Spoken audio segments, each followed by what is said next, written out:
பார்க்க வந்தோம், டிஜிபி இல்லை, கேட்டால் விடுமுறை அப்படின்னு சொன்னாங்க.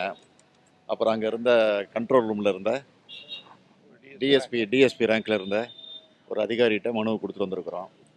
அதுக்கப்புறம் அங்கேருந்து டிஜிபி கிட்ட செல்ஃபோனில் பேசி வந்த விஷயத்த சொன்னோம். அவர் இன்றைக்கி வெளியில் இருக்கிறேன், நீங்கள் கொடுத்துட்டு போங்க, கவனிக்கிறேன்னு சொன்னார்.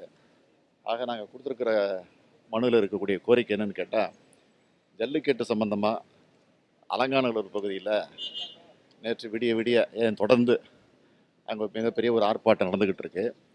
உலக பிரசித்தி பெற்ற ஜல்லிக்கட்டுக்கு பேர் போன அலங்காநல்லூர் இன்றைக்கு ஒரு மோசமான சூழ்நிலையில், பதட்டமான நிலையில் அங்கே இருக்கக்கூடிய மக்கள் இருந்து கொண்டிருக்கிறாங்க.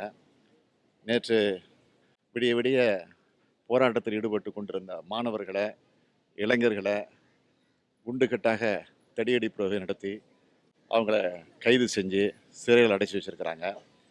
ஆக அவங்களெல்லாம் உடனடியாக விடுதலை செய்யணும்னு சொல்லி அந்த அலங்காநல்லூர் பகுதியில் இருக்கக்கூடிய பொதுமக்கள் அங்கு பெரிய மறியல் நடத்திக்கிட்டு இருக்கிறாங்க.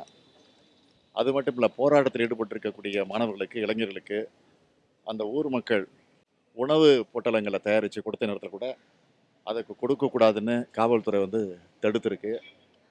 ஆக ஒரு பெரிய கொடுமையான பதட்டமான நிலை அலங்காநல்லூர் பகுதியில் ஏற்பட்டிருக்கு. எனவே அவர்களை எல்லாம் உடனடியாக விடுதலை செய்ய வேணும்.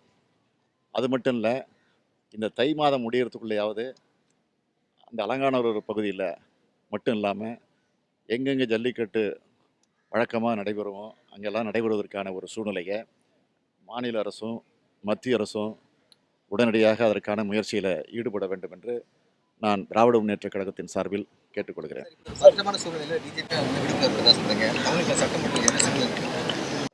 சட்டம் ஒழுங்கு சரியில்லாத காரணத்தினால தான் இந்த மாதிரி சம்பவங்களும் தொடர்ந்து நடந்துக்கிட்டு இருக்கு. அது மட்டும் இல்லை, இப்போ எங்கே பார்த்தாலும், இப்போ கூட சென்னையில் கூட பல இடங்களில் மாணவர்கள், இளைஞர்கள் போராட்டம் நடத்திக்கிட்டு இருக்கிறாங்க. ஆக தமிழகம் முழுவதும் எங்கே பார்த்தாலும் இது நடந்துக்கிட்டு இருக்கு.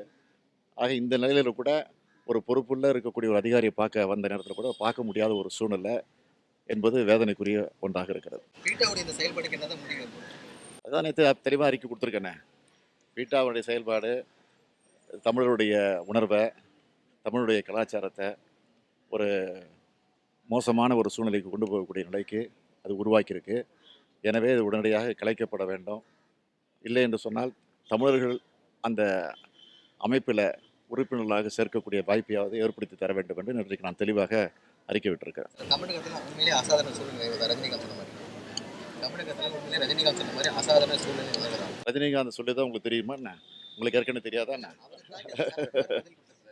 அதை நீங்கள் சரத்குமார் தான் போய் கேட்கணும்.